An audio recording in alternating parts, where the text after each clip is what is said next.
Hello everyone. Further here you have to get the butterfly, the wings of a butterfly, get them flapped in this position, and then with the help of these sticks we need to put it around in this manner and using a tape like this. This is cute. This is the butterfly is flapping its wings.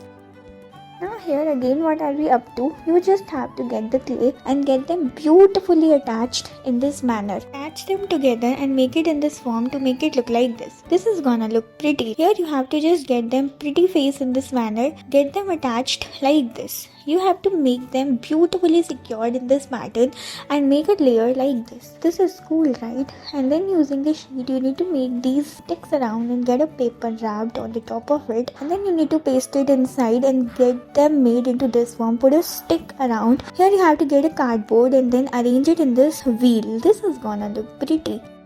Now here you have to get a stick. Now just cut it from the middle and then get your straws like this. Now here you have to get a layer inside and get them. What are we gonna do? We need to secure them out in this manner. Further, just let them out and then you have to put the stick around, and then with the help of the black marker you need to make it like this. Thank you guys.